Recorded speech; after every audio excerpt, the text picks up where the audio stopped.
Hello friends, welcome to my YouTube channel viral news gold में। Friends, यदि अभी तक आप लोगों ने मेरे यूट्यूब चैनल को सब्सक्राइब नहीं किया तो सब्सक्राइब करिए, वीडियो को शेयर करिए, क्योंकि मैं ऐसी ही जानकारी आप सबके लिए लाता रहता हूं। आइए चलते हैं वीडियो पर। तो फ्रेंड्स, आज का एक बहुत ही महत्वपूर्ण टॉपिक, वैवाहिक जीवन को बचाने के लिए पत्नी का धैर्य और चुप्पी उसकी ईमानदारी को दर्शाता है, कमजोरी को नहीं। माननीय Madhya Pradesh high court. Honourable Madhya Pradesh high court ने कहा कि यदि कोई पत्नी अपने वैवाहिक जीवन को बचाने के लिए धैर्य और चुप्पी बनाए रखती है तो उसे उसकी कमजोरी नहीं कहा जा सकता, बल्कि यह उसके वैवाहिक जीवन के प्रति उसकी ईमानदारी को दर्शाता है। माननीय जस्टिस गुरपाल सिंह अहलूवालिया की पीठ ने कहा कि यदि यह महसूस करने के बाद कि उसके ससुराल वाले इस हद तक चले गए कि सुलह संभव नहीं है, एक बहू अपने साथ हुई क्रूरता की शिकायत करते हुए एफआईआर दर्ज कराने का फैसला करती है, तो यह नहीं कहा जा सकता है कि उक्त एफआईआर तलाक की याचिका का जवाबी हमला है। ये टिप्पणियां एकल जज ने एक पति और उसके रिश्तेदारों नंबर 6 द्वारा अपनी पत्नी प्रतिवादी नंबर 2 के कहने पर उनके खिलाफ दर्ज की गई एफआईआर को चुनौती देने वाली याचिका को खारिज करते हुए की। पत्नी ने आईपीसी की धारा 498 ए, 323, 294, 506, 34 और दहेज निषेध अधिनियम की धारा 3/4 के तहत एफआईआर दर्ज कराई है, जिसमें आरोप लगाया गया कि उसने 2015 में आवेदक नंबर 1 से शादी की थी, जिसमें उसके पिता ने दहेज के रूप में 11 लाख रुपए नकद और घरेलू सामान दिया। उसका दावा है कि उनकी बेटी के जन्म के बाद आवेदकों ने दहेज के रूप में अतिरिक्त 5 लाख रुपए और एक होंडा कार की मांग की। जब उसने उन्हें समझाया कि उसके पिता इसे देने में सक्षम नहीं है, तो उन्होंने उसे शारीरिक और मानसिक रूप से प्रताड़ित किया। सुलह के सभी प्रयास विफल होने के बाद आरोपित एफआईआर दर्ज की गई। उसके बाद एफआईआर को चुनौती देते हुए आवेदकों के वकील ने तर्क दिया कि एफआईआर में दूर के रिश्तेदारों आवेदक नंबर 5 और 6 इनके खिलाफ अस्पष्ट और बहुपक्षीय आरोप लगाए गए।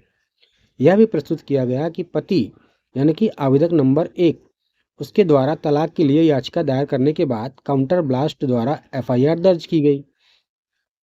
यह भी प्रस्तुत किया गया कि आवेदक नंबर 1 ने प्रतिवादी नंबर 2 के साथ साथ उसके पिता और भाई के खिलाफ भी धारा 384, 389, 323, 504 और 506 के साथ धारा 34 के तहत अपराध के लिए आपराधिक शिकायत दर्ज कराई। दूसरी ओर प्रतिवादी नंबर 2 यानी कि पत्नी के वकील ने प्रस्तुत किया कि जहां तक आवेदक नंबर 5 और 6 का संबंध है, उनकी असली बहू ने भी उन्हीं धाराओं के तहत उनके खिलाफ एफआईआर दर्ज कराई, जो लालच से प्रेरित दुर्व्यवहार का एक पैटर्न सुझाता है। आगे यह भी तर्क दिया गया कि उसके पति के दोनों रिश्तेदार उसके दैनिक जीवन में भी हस्तक्षेप कर रहे थे और तलाक की याचिका के बाद एफआईआर का समय इसे जवाबी हमला नहीं बनाता। फिर भी यह दर्शाता है कि पत्नी अपनी शादी को बचाने की कोशिश में धैर्यवान रही। इन दलीलों की पृष्ठभूमि में एकल जज ने कहा कि एफआईआर और उसमें लगाए गए आरोपों के अनुसार यह स्पष्ट हो जाता है कि आवेदक नंबर 3 और 5, जो कि सगी बहनें हैं, एक दूसरे के परिवार के पारिवारिक मामलों में हस्तक्षेप कर रही हैं और प्रथम दृष्टया अपनी बहुओं के साथ क्रूरता से पेश आ रही हैं, और उनके खिलाफ लगाए गए आरोप स्पष्ट और विशिष्ट हैं।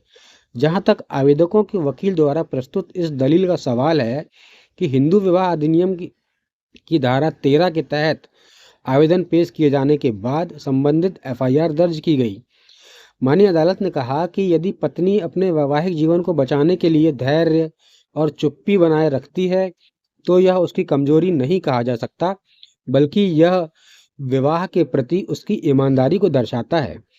यह मानते हुए कि एफआईआर में लगाए गए आरोप आवेदकों पर मुकदमा चलाने के लिए पर्याप्त है, माननीय अदालत ने कार्रवाई रद्द करने से इनकार किया और इस प्रकार याचिका खारिज कर दी। Case title D Ram Tiwari और अन्य वर्सेस मध्य प्रदेश राज्य और अन्य। तो फ्रेंड्स, ये था आज का महत्वपूर्ण वीडियो।